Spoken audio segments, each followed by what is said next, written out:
እግዚአብሔር አምላክ ይመስገን። ለምንሪያ ሐሳብ እንታዩ ዘይተለዋወጥነት እግዚአብሔር ሲ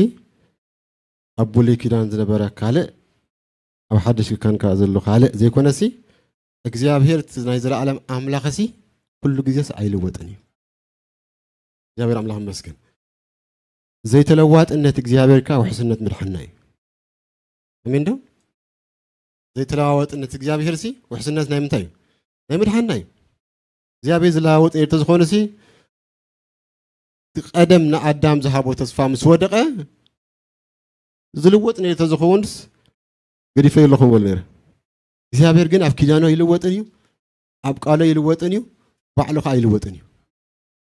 ነገራት ኩሉ እኮ ዝለዋወጥ እግዚአብሔር እሱ ግን ዘለዓለም ጽኑዕ ዝነብር ዘይልወጥ አምላኽ እግዚአብሔር አምላክ ይመስገን። ዝልወጥ ነይሩ ተዝኾንሲ ትርጉም ማለት ንሕና ትርጉም ይመሃለውና ነይሩ። እግዚአብሔር ግን ዘለዓለም ዘይልወጥ አምላክ እግዚአብሔር አምላክ ይመስገን። እንተሪኢኹም መሲ ሰብ ፍጥረት ዘበለ ኩሉ ብለውጢ ዝተመለየ ሰብ ፍጥረታት ዘበለ ኩሉ ብለውጢ ዝተመለየ ዘይልወጥ ነገር የለን። ዋላ ሰብ እንተሪኢኹም እግዚአብሔር አምላክ ንሕና ንውለድ ንዓቢ ንጉብዝ ንፈልጥ ንኣርግ ንኸይድ ከዓ ጠባይ ናይ ሰብ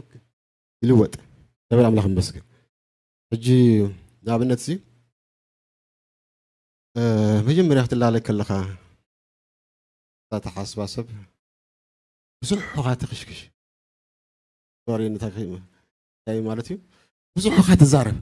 ተእምን ማለት እኮ እዩ። ብዙሕ ትዛረብ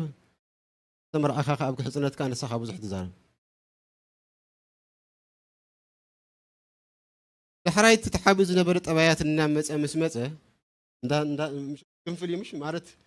ኩሉ ግዜ መቸም ዓብይ ነብርን እዩ። ሓራይ መጀመርያ ንሱ ይዛረብ ንሳ ትሰምዕ፣ ድሓር ከም ሕፅነትከ ንሳ ትዛረብ ንሱ ይሰምዕ። ድሕሪ ሕፅነት ከዓ ነገራት ኩሉ ናብራታት ነገራት ምስ መፀ ምስ ግርጫዋት ምስ መፀ ክልቲኦም ይዛረቡ ጎረቤትካ ይስምዕ ማለት እዩ። ሕጂ ለውጢ ዘልዩ ኩሉ ግዜ ማለት እዩ። ተሓቢኡ ዝነብር ነገር የለን። እተእምን ብዙሕካ ትዛረብ ዋላቲ ውሽጥኻ ዝደፍእካ ዘሎ ነገራት እንዳሓስካ ማለት እዩ። ዳሕራይ ግን ተታሒዘ ይተሓዝን እዩ። ታስዋይ ግጭት ዝመፅእ ማለት እዩ። ግን ኩሉ ግዜ ብፅርራብ ኣሎ ኩሉ ግዜ እናተፀራረብካ እናተኣልካ ከዓ ዝኸይድ እግዚአብሔር አምላክ ይመስገን። ኢየሱስ ክርስቶስ ጎይታ እዩ። ስለዚ ኩሉ ለውጥ ብለውጢ ዝተመልአ እዩ። ህይወትና ንባዕሉ ለውጢ እኮ እዩ። እግዚአብሔር አምላክ ይመስገን። ከመን ካብ ኣረጊት ሰብ ናብ ሓድሽ ሰብ ኣይኮነን ድዩ? መስርሕ ለውጢ ብሂወትና ብሂወት ሰባት ዘይከውን ነይሩ ተዝኸውን ኣይምድሓና ነርና መስርሕ ለውጢ ማለት እዩ። ምክንያቱ ንኣብነት ንስሓ ማለት እንታይ ማለት እዩ? 180 ዲግሪ እንታይ ማለት እዩ? ልዋጥ ማለት እዩ። ካብ ሓደ ኣረጊት ሰብ ሓደ ሓድሽ ሰብ ካብ ሓደ ብመርገም ዝተመልአ ሰብ ናብ ሓደ ምሩቕ ሰብ ኃጢአተኛ ዝነበርካ ሕጂ ግን ጻድቕ ለውጢ እግዚአብሔር አምላክ ይመስገን። መስርሕ ለውጢ ኣብ ሰብ ነግድን እዩ። እግዚአብሔር አምላክ ይመስገን። ዳሕራይ እውን ክፍልውጥ ናህና ኣይኮነን ድዩ? ተስፋና እንታይ ድዩ? ልዋጥ እኮ እዩ። ምምሕያሽ ኣይኮነን፣ ሪሞዴል ምግባር ኣይኮነን፣ ኣፕግሬድ ምግባር ኣይኮነን። ኣብ መጨረሻ እንታይ ዳ እዚ በስባስ ስጋ እንታይ እዩ? ብዘይ ብስብስ ክልወጥ እዩ። ስለዚ መስርሕ ለውጢ ኣብ ደቂ ሰባት ኣገዳሲ እዩ። እግዚአብሔር አምላክ ይመስገን። መስርሕ ለውጢ ኣብ እግዚአብሔር ግን ጎናዊ እዩ። ፍጽምናኡ ፍጽምና ናይ እግዚአብሔር ኣይቅበሎን እዩ። እግዚአብሔር ፍጹም ስለ ዝኾነ ለውጢ ንዑስ እንታይ እዩ? ጎናዊ እዩ። ኣይፈልጥን ለውጢ ዝበሃል እግዚአብሔር ኣይለዋወጥን እዩ። እግዚአብሔር አምላክ ይመስገን። ሃሌሉያ። ሕጂ እቲ ኣገባብ ንኣብነት ኣብ ብሉይ ኪዳን ዝነበረ እግዚአብሔር ሓድሽ ኪዳን ዘሎ እግዚአብሔር ንሱ ሓደ እዩ። እቲ ኪዳን ግን ናይ ብሉይ ኪዳን ዝነበረ ናብ ሓድሽ ኪዳን መታን ከምፀና ፍጽምና ከምፅሕ ይኮነ ናይ ብሉይ ኪዳን መፅኡ እንታይ ዳ እቲ ተስፋ ንኣብርሃም ዝተዋሃበ ተስፋ ናይ ተስፋ ዘር ክርስቶስ ክሳዕ ዝመፅእ ግን እሱ ሓላዊና ኮይኑ እሱ ሓጢአት መታን ከፍልጥ ይመፅኡ። እግዚአብሔር አምላክ ይመስገን። ስለዚ እቲ መስርሕ ለውጢ ኣብ ደቂ ሰባት ኩሉ ግዜ ዘሎ እዩ። ካብ ዝኸፍአ ናብ ዝሓሸ ወይ ካብ ዝሓሸ ናብ ዝኸፍአ ካብ ዘይ ምፍላጥ ናምታይ ናብ ምፍላጥ ካብ ሓጢያት ናምታይ ናብ ጽድቂ እግዚአብሔር አምላክ ይመስገን ኩሉ ግዜ እስከ ሓንቲ ካልኣይ ቆሮንጦስ 3:18 እስከ ነውጽእ ካልኣይ ቆሮንጦስ 3:18 نحن كلنا جنا بقول جويتا نتكبر جويتا كم بمستيات غيرنا እናጠመትናዮ ካብ መንፈስ ጎይታ ካብ ክብሪ ናብ ክብሪ ናብ ምስሊ ኣራእያውን ለወጥ እግዚአብሔር አምላክ ይመስገን መስርሕ ለውጢ አባና ናይ ግድና ገዳሲ እግዚአብሔር አምላክ ይመስገን ኢየሱስ ክርስቶስ ከም ጎይታና መድኃኒና ምስተቀበልና ለውጥ በህይወትና ዘይካየን ተራ ኮይኑ ትርጉም የብሉን ለውጢ ኣብ ህይወትና ከገሃን ናይ ግድን እዩ ገለገለ ሰባት ምቾን አንታንታይ ዘይ ለውጥ ዝስብ ይገልጹ ወይታ ተቀቢሉ ግን ህይወትሲ አይለወጥን የትም ምክንያቱ ናይ እግዚአብሔር መንፈስ ዳህሽሽካ ኸይዝ የኮነሲ ክለውጠካ ይዝመጽ ከጥየካ ይዝመጽ ናምንታ ክለውጠካ ናብ ምስለ ክርስቶስ እንዳለወጠካ ኸይድ ዳለወጠካ ኸይድ እግዚአብሔር አምላክ ይመስገን ዘይትለወጥ ተራ ኮይንካ ድንቂ ናብነት ረይወን ደቅናሲ من እናቱ ስቴጅ መቸለው እናቱ ስትራግል ካለው ወልዓ ዘሎ ካሊዩ ዝጎበዘኻ ካሊዩ ኩሉ ግዜ ቆልዓ ኮይኑ ክነብር ግን አይደልና ንደልና አይነብር ጎበዘና እንደሊ ዓቢ አማቹር ክኸውን አዳልት ክኸውን ሰብ ዝበጽሖ ከብጽሕ ማለት እግዚአብሔር አምላክ ይመስገን ቃል አምላክ ካኒ ክን ዓቢ ይዝደሊ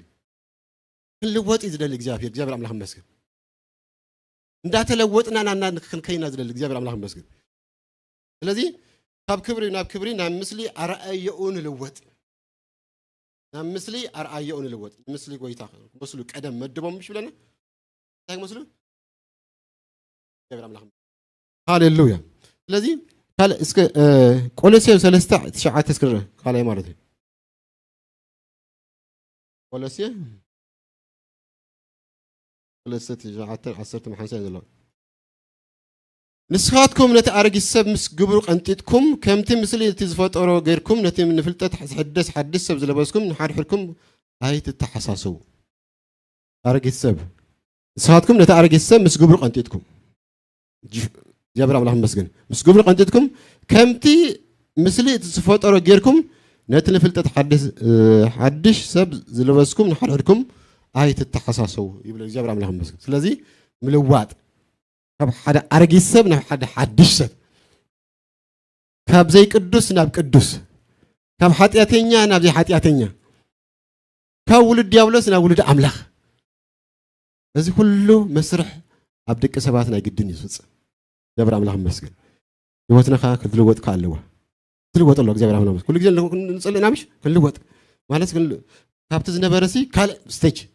ካልእ መድረኽ ክንበጽሕ ማለት እግዚአብሔር አምላክ ይመስገን ስለዚህ ኮይኑ ድንክ ኮይና ነበር ድንክ ማለት ዘይፈሪ ዘይቀሰቀስ ወልሓንት ይገብር ማለት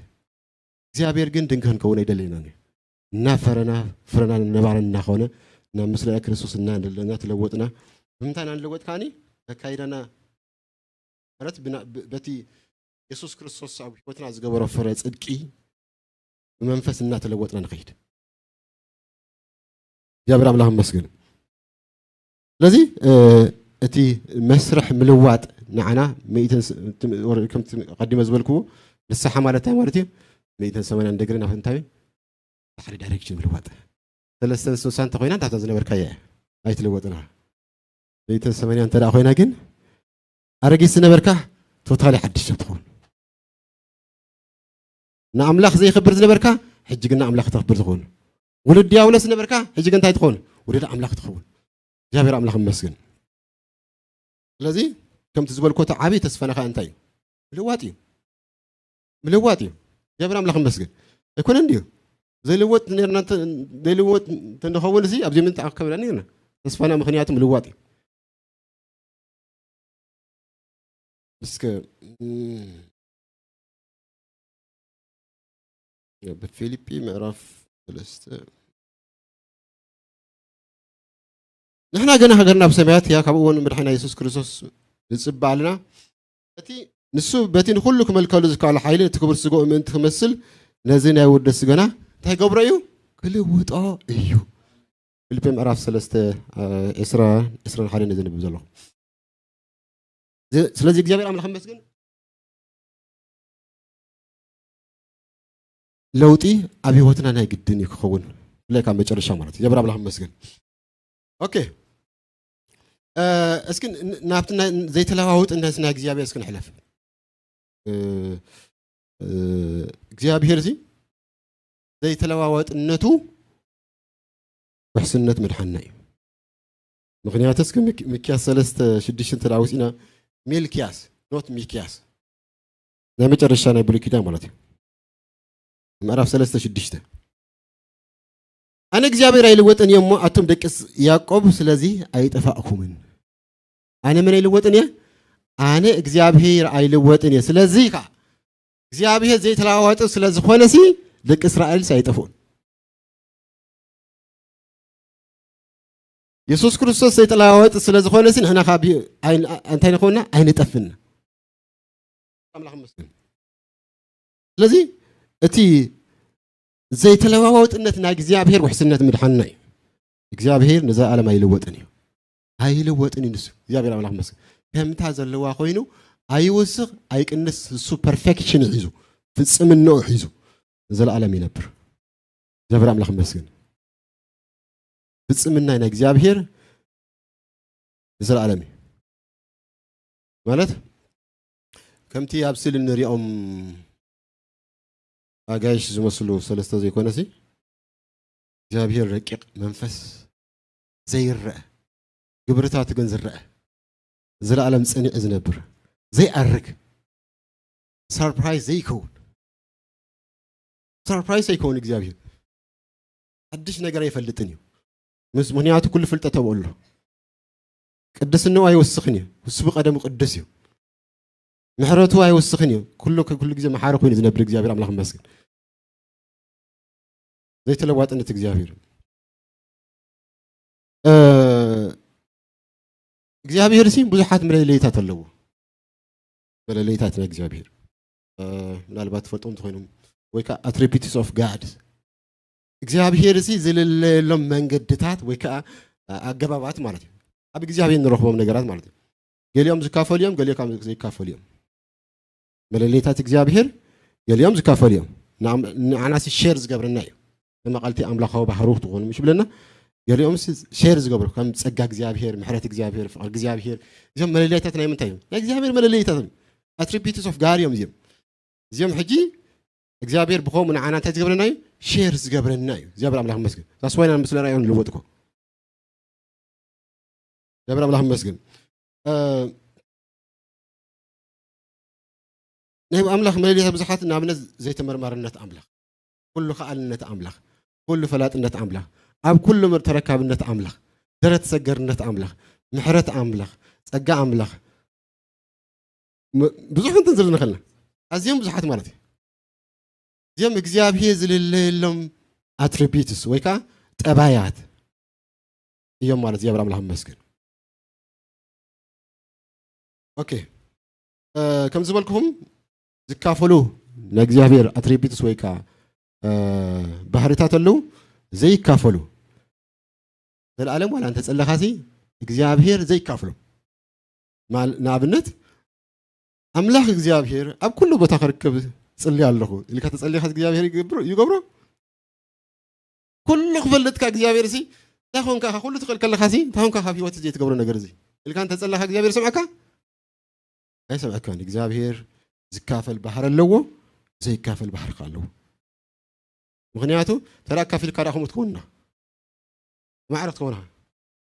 ከምምላኽ ክትገድፈኻ ምስጋና ክትገድፈኻ ምዝማር ክትገድፈኻ ሽዑ ምክንያቱ ማዕረኻ ስለ ዝኾነ እግዚአብሔር ስለዚ እግዚአብሔር ግን ንዓና ብፍታው ዝሃበና ዝካፈሉ ከም ቅድስና ከምታይ ኢና ንቅድስ ካብ ቅዱስ ነው እግዚአብሔር ቅዱስ ስለ ዝኾነ ምሕረት ካብ ኢና ንረክብ ምሕረት ካብ ኣምላኽ ምሕረትና ንረክብ ጽድቂ ካብ ምንታይ ንረክብ ካብ ኣምላኽ ጽድቂ ንረክብ ፍቅሪ ካብ ኣምላኽ ንካፈል እግዚአብሔር አምላኽ መስገን እዚኦም እግዚአብሔር ንዓና ሼር ዝገበሮም ባህርያታቶም እግዚአብሔር አምላኽ መስገን እግዚአብሔር አምላክ ይመስገን እግዚአብሔር አይለወጥን ማለት እግዚአብሔር ካብ ገዛ ርእሱ አይፍለኒ ማለት ነው እግዚአብሔር አይለወጥን ማለት ደግማ እግዚአብሔር አምላክ ይመስገን እግዚአብሔር አይለወጥን ማለት እግዚአብሔር ካብ ገዛ ርእሱ አይፍለኒ ማለት ነው ካብ ገዛ ርእሱ አይፍለኒ እግዚአብሔር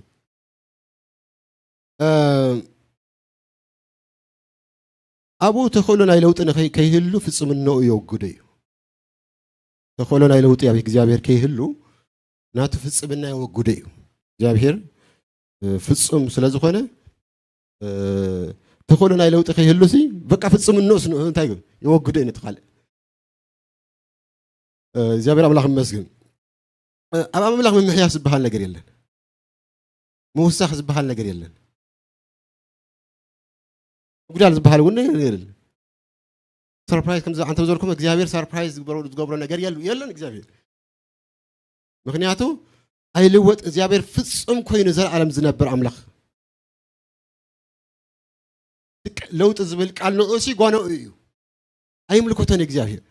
ምዝበልኩም ንዓና ይለውጥ ዝምልከተና ለነገራት ይለውጥ ዝምልከት ንኻል ይለውጥ ዝምልከት ኢየሱስ ክርስቶስ ጎይታ እዩ ኣብ ቅዱስ ሥላሴ ለውጥ ዝባሃል ነገር የለን እንጂ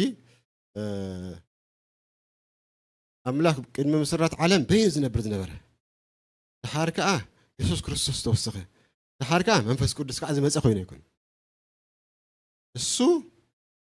ብዘለዓለም ስሉስ ኮይኑ ዝነብር ትሪቨሌሽን እቲ ምግላጽ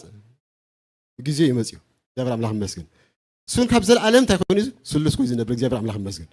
ክብርና አምላክ ይሁን አቡ ለውጥ ዝባሃል ነገር የለን ዕብራውያን 13:8 ዕብራውያን 13:8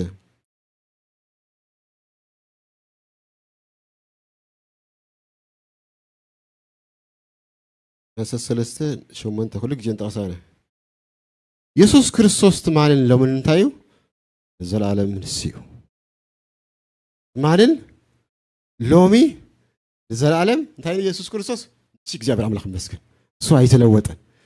አይተለወጠን እግዚአብሔር አምላክ ይመስገን እግዚአብሔር አይለወጥን ሓደ ጊዜ እንታይ ገርና ነው ስለምስልከ አቡሊ ኪና ዝነበረ እግዚአብሔር ጨካን አምላክ በቃ ለሕዛብ እዚ በእስራኤል ገይሩ ውድእ ዝብሎም በጣም ጨካን አምላክ ገርና ነው ስለ አቡሊ ኪዳን ከ ኢየሱስ ክርስቶስ ምስኪን ዝገበርካ እንተ ገበርካ ሓንቲ ዘይብል ሓጢያት ተገበርካ ሓንቲ ዘይግብር በፍቅሪ ጥራይ ዝታይሽ በቃ ዝተመለ ነው እግዚአብሔር ባህሪያቱ አይለዋውጥን እግዚአብሔር አምላክ ይመስገን ኩሉ ጊዜ ሓደ እዩ ኮይኑ ዝነብር አቡሊ ኪዳን ዝነበረና ሓጢያት ዝጽየፍ አምላክ ኣብ ሓድሽ ኪዳን ካን እንታይ ንሓጢያት ዝጽየፍ አምላክ እዩ ኣብ ብሉይ ኪዳን ተላና ምሕረት አምላክ ነይሩ ኣብ ሓድሽ ኪዳን ካን እንታይ ዝያዳ ናይ አምላክ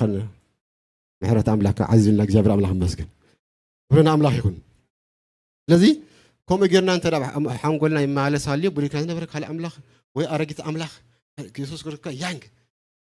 በተሰብነት ስለንጥምት ማለት እዩ እግዚአብሔር ግን እንታይ ግን አይለዋወጥን እግዚአብሔር አምላክ ይመስገን ክብርና አምላክ ይሁን እስኪ መዝሙር 127 ነውፅእ መዝሙር 127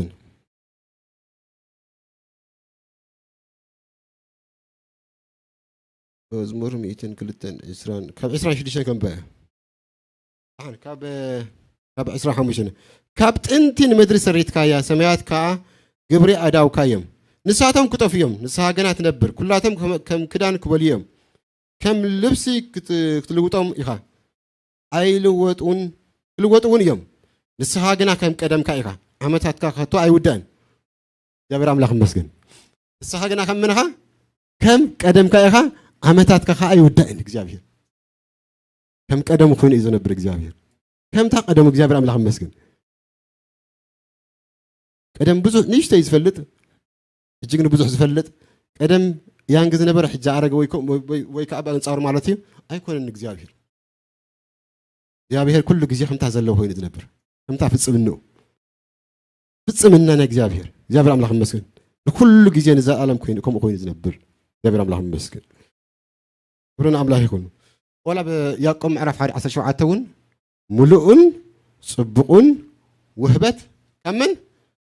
كابلا عليك أبو برهانات كابت لو تويك مملس لالوس زي بلو እግዚአብሔር بس እግዚአብሔር لو تي ويك مملس لالوس زي بلو لو تك مملس لالوس زي بلو سلالة زلكو ነገር ተዘለኩ ይኮን እንዴ አረ ኦብጀክት ተዘለይ ስላለ ዘሎ እግዚአብሔር ግን ኮሞ ይኮን ረቀ ስለዝኾነ ላጽራ ዝባል ባል ነው ጎና እዩ አይሰርሐን እዩ ብሎ እንጽብቆኑ ህበትን ካብ ዝመጽ ካብ ላዕሊ ካብቲ ለውጢ ወይ ከዓ ምላስ ጽላሎ ዘይብሉ አቦ ብርሃናት ለውጥ ካብ ዝመጽ እግዚአብሔር አምላክ መስገን ግን አይልወጥን እዩ ህበት ማለት እግዚአብሔር አምላክ መስገን قانون نتا تعيش مزبلت سلا بالكوا سلا حسب كنتا زي ملوات እግዚአብሔር زي تلاوت እንዴት እግዚአብሔር አምላክ መስገን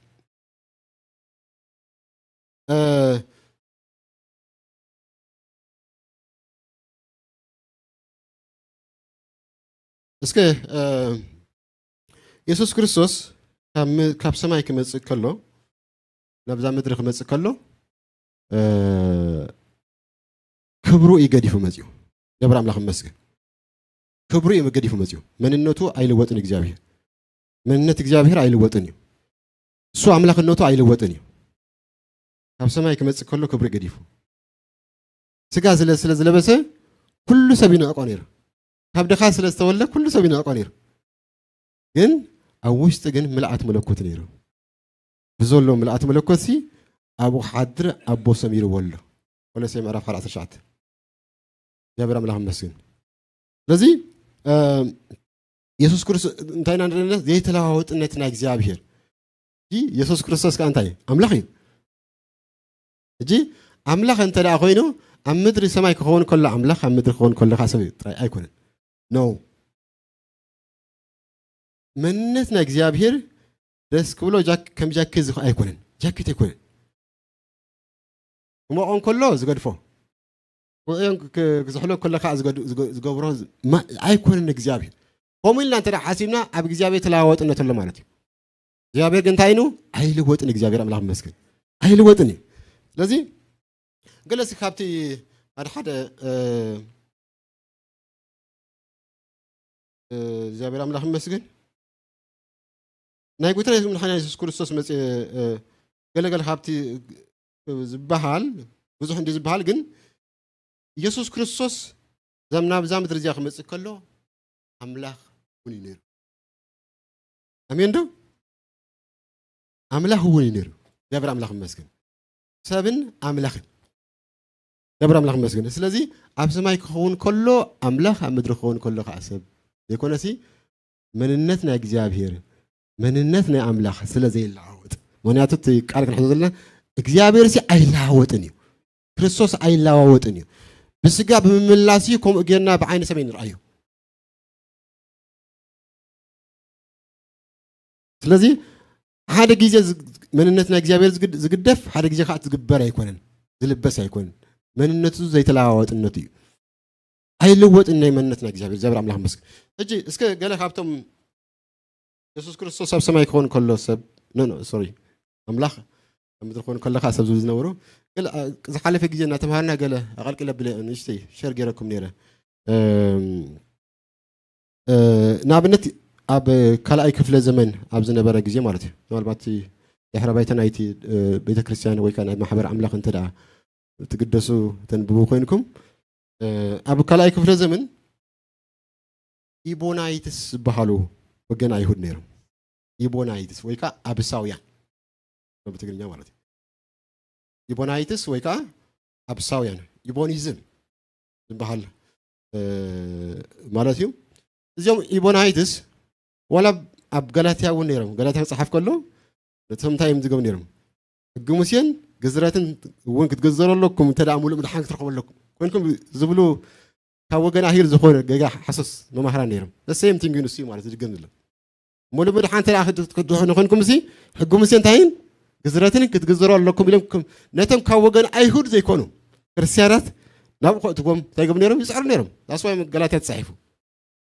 جابر أملاهم مسكين لذي أبكال أي كفر زمن زي يبون هاي تزسيم تماسا سالي زلهم ዘርማት ካብ ወገን አይሁድ ዝኾኑ ክርስትና ዝተቀበሉ ማለት እዩ እጂ እንታይም ዝብል ነይሩ እግዚአብሔር አምላክ መስገን they denied the divine nature of Jesus Christ እቲ መለኮትነት ናይ ክርስቶስ ይክሕድዎ መለኮትነት እንታይ ማለት መለኮትነት ክብል ከለኹ አምላክነት ናይ ኢየሱስ ክርስቶስ አይገብሮ አይቀበልዎን እዮም ንሱ ኣብ ሰማይ ጥራይ አምላክ ምድሪ ኮይኑ ከሎ ሰብ ጥራይ ሰብ ተኮይኑ ማዕረ ኩሉ ሰብ ማለት እዩ እጂ እንታይ ይብል ካብቲ ከሉ ገለ ኢየሱስ መሲሕነት ኢየሱስ ክርስቶስ መሲሕነቱ ማለት እግዚአብሔር ንመሲሕነት ዝመረፀ እሲ እንታይ ዝብሉ ሕጊ ሙሴ አጥቢቆ ስለ ዝፈጸመ እዩ ዝብል ነይሮም ማለት እዩ ሕጊ ሙሴ እንታይ ዝገበረ ኢየሱስ ክርስቶስ ንሕጊ ሙሴ አጥቢቆ ስለ ዝፈጸመ ሲ እግዚአብሔር ንመሲሕነት መሪፅዎ እዩ ካብዞም ወገን ቶም ኢቦናይት ዝበሃሉ ወይ ከዓ አብሳውያን ንብሎም ማለት እዩ ኢየሱስ መሲሕ ምዃኑ ዝፈለጠ ሲ ክጥመቅ ከሎ ጥራይ እዩ مش مጥመቅ ከሎ መንፈስ ቅዱስ ወሊድዎ ስለዚህ መሲሕነት ዝረኸ ዝቅተቀብ ዝኾነ ሲ መንፈስ ቅዱስ ከዓ ዝመልኦን ሲ ክጥመቅ ከሎ ጥራይ እዩ እግዚአብሔር አምላክ ይመስገን ገለ ካብቲ ዝብልዎ ዝነበሩ ማለት እዮም ኢቦናይትስ ወይ ከዓ ኢቦኒዝም ዝበሃል ማለት እዩ ስለዚህ ካልእ ካት ዝብልዎ ዝነበሩ እንታይ እዩ ኢየሱስ ክርስቶስ ካብ ሰብ ተወሊዱ ያ ኢየሱስ ካብ ሰብ ተወሊዱ ግን በመንፈስ ቅዱስ ተወሊዱ አናምን ኮነ እንዴ በመንፈስ ቅዱስ ስራሕ ሰብ አይ ዘይተካይደሉ ማለት እዩ መንፈስ ቅዱስ ግን ባዕሉ ይፈጽመ ስራሕ ሰም ግን ታይም ዝብሉ አቦ ዮሴፍ አዲካ ማርያም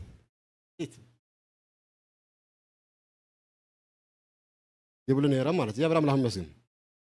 ገለ ብዙሕ እንደ ካብቲ ዝብልዎ ግን እዚ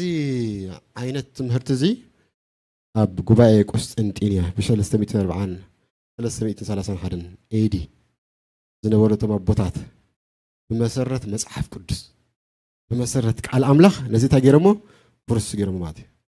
ኢየሱስ ክርስቶስ ኣብ ኩሉ አምላክ እዩ ኣብ ኩሉ አምላክ እግዚአብሔር አምላክ መስገን ኣብ ምድሪ አምላክ እዩ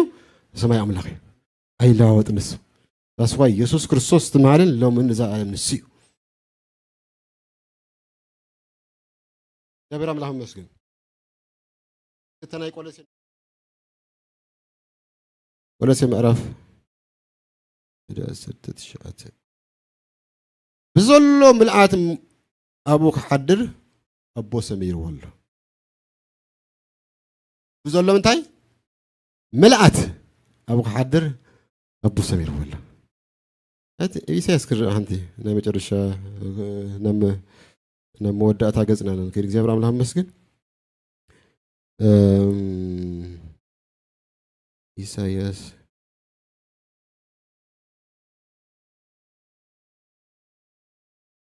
كم عرفت سوري لازم عرفت اوكي اساس ما عرفت شعت تقص شدشته ህፃን ተወሊልና ወዲ ተዋሂብና ይሞ እትግዛአትካ መንኩቡዩ ስሙውን ግሩም መካር ብርቱ አምላክ አቦ ዘላለም መስፍን ሰላም ክስመይ አሜን ዶ ታይ ተዋሂብና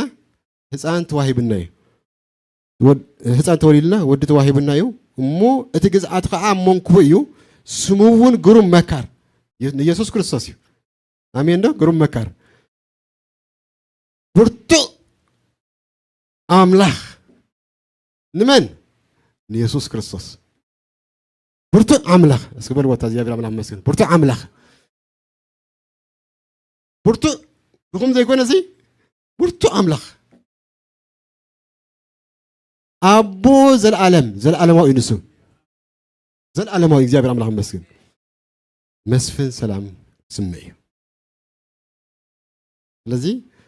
اب እግዚአብሔር ሲ ምልዋጥ የለን ስጋ መልባስ ኢየሱስ ክርስቶስ ካለ ከምዚ በስጋው ተሐሳስባይ አይንር አዮ ሱ ሽንከር ተዘለዎ ደም ፈሰስ ስለዘለው በስጋ ለብስ ላይ ግድን ኮይኑ ግን እሱ አምላክ እዩ አሜን ዶ ኢየሱስ ክርስቶስ አምላክ እዩ እግዚአብሔር አብ አምላክ ተለዋወጥነት በሃል ነገር የለን ፐርፌክሽን ነው ፍጽምና ናይ እግዚአብሔር ውሕስነት እዩ ፍጽምና ፍጽም ኮይኑ ምንባሩ ንዑ ለውጥ ጓኖ እዩ አው ለውጥ ዝበሃል አይሰርሕን እዩ መምሕያስ ዝበሃል አይሰርሕን እዩ አፕግሬድ ዝበሃል ነገር የለን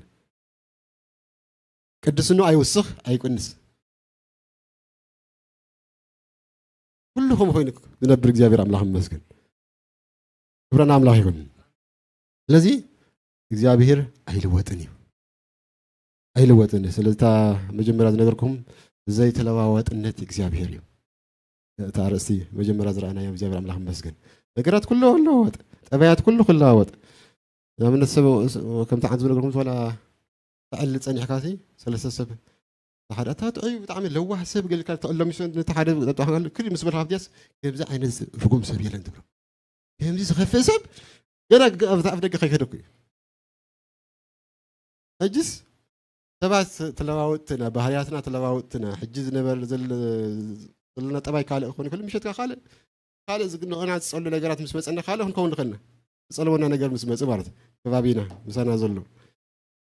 አምላክን በዙል ጽሉ አምላክ ይኮን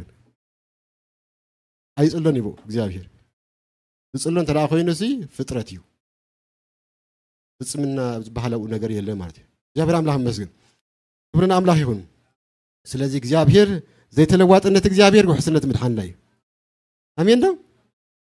ታላ ዘይተለወጥ እግዚአብሔር ሲ እግዚአብሔር ፕሮሚስ ዘአቶ ኪዳን ዘአቶ ቃል አባና ተፈጽሙ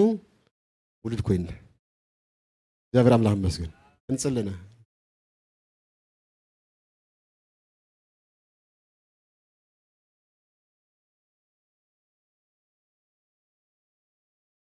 ሃሌሉያ እግዚአብሔር የተለዋወጠ ምዃኑ አብ ቅድስኑ ዝውስኽ ነገር የለ ዝቀነስ ነገር የለ አፈላጥነቱ ዝውስኽ ነገር የለ ዝልወጥ ነገር የለ ሁሉ ጊዜ ፍልጠት ዝመልኦ አምላክ ፍጽምናኡ ሁሉ ጊዜ ይኹም ዝነብር ፍጽም ኮይኑ እግዚአብሔር ዝነብር ንዘላለም ዘይልወጥ እግዚአብሔር ነገራት ኩሉ ክለዋወጥ ነገስታት ኩሉ ክለዋወጥ ዘመናት ኩሉ ክለዋወጥ زي حالفو زمسلو عبيت نجسات كحالفو مبركة كحالفو اليوم زبحال نجسات شمامنتي منجسات كحالفو السجن زي حلف أملاخ زي لوت أملاخ نزل على مبزفان زنبر أملاخ أبو حدش نجار يلن زيابير برجس حدش نجار يقدريو جن حدش نجار أو يوسخنيو زيابير أملاخ مسكين سالا زي تلاوت إن تجزابير نحن يتفقنا زيابير سالا زي ملواتو سالا زي تلاوتي زيابير بعل محرة أملاخ بعل فقر أملاخ زيابير أملاخ مسكين محرة زيابير نزاء عالم زنبر سقاق زيابير نزاء عالم زنبر هاليلويا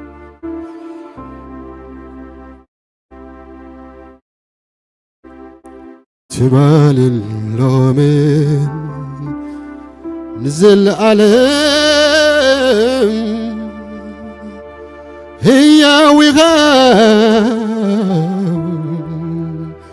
هي وغا يسوس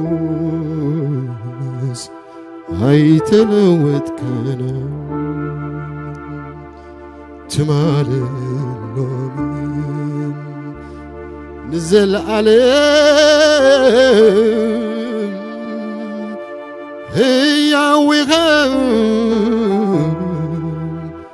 هي وغا يسوس هاي تلوت كان قدم زنبركم قدمي مسرات عالم هي وغا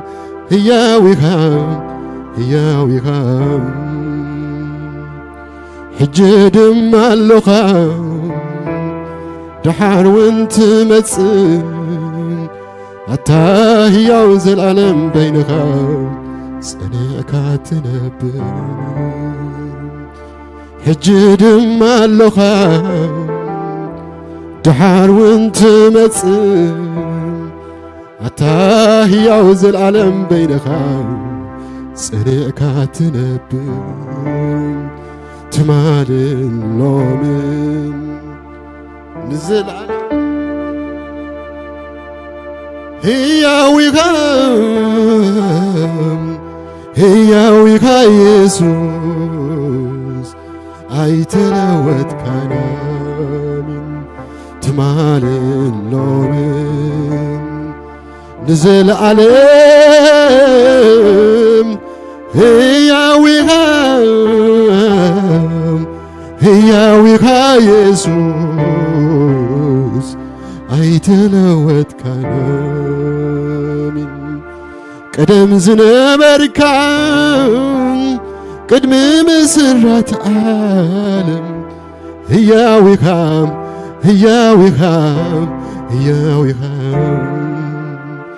ሕጂ ድማ ኣለኻ ድሓር እውን ትመጽእ ኣታ ሕያው ዘለዓለም በይንኻ ጽንዕካ ትነብር ሕጂ ድማ ኣለኻ ድሓር እውን ትመጽእ ኣታ ሕያው ዘለዓለም በይንኻ ጽንዕካ ትነብር ሕጂ ድማ ኣለኻ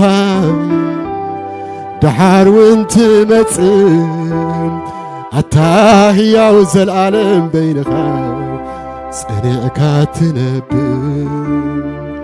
ቀደም ዝነበርካ ቅድሚ ምስራት ዓለም ሕያዊኻ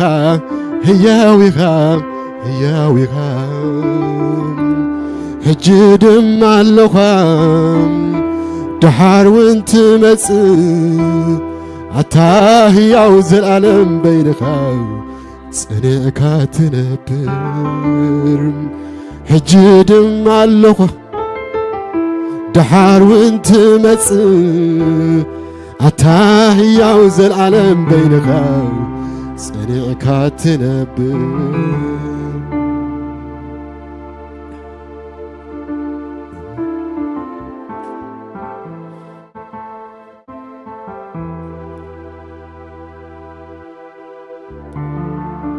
ብባርያኻ ሙሴ ሕዝብኻ ክትመርሕ ሕያዊኻ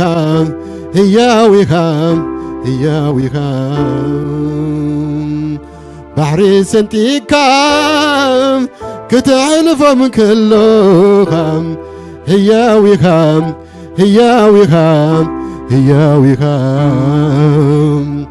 እህታ እስራኤል ሰሚዕካዮ ኢኻ ኣታ ሕያው ዘለዓለም በይንኻ ትማልሎሚ ንዘለዓለም ሕያዊኻ ኢየሱስ ኣይተለወጥካና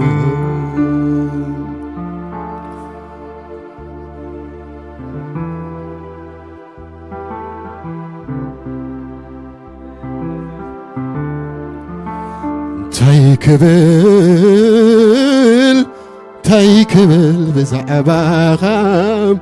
እንታይ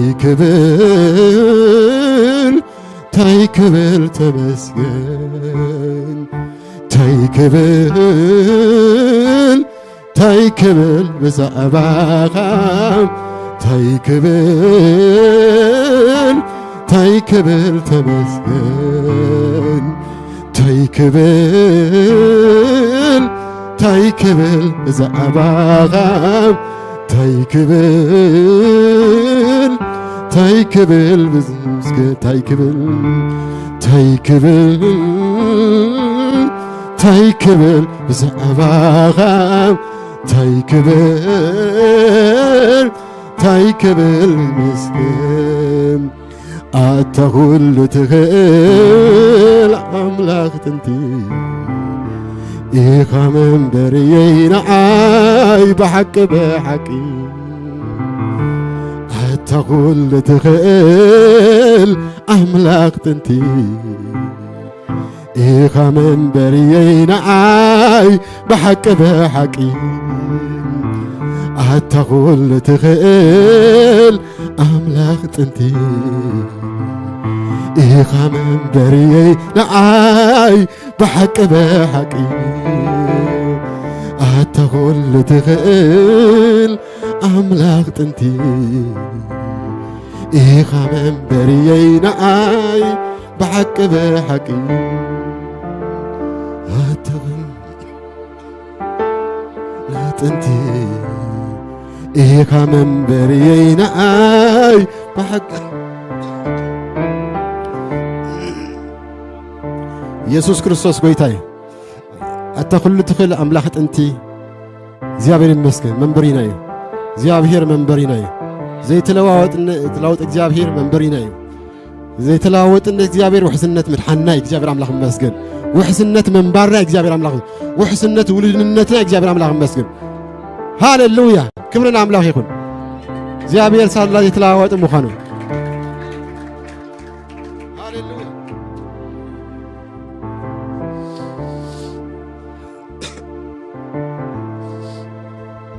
هاليلويا كبرنا أملاك يكون زيابير أيلوتني أنتم دك يعقوب زي تفاكم زيابير زي تلوتي أنتم ولد أملاك زي تفاكم زيابير زي تلوتي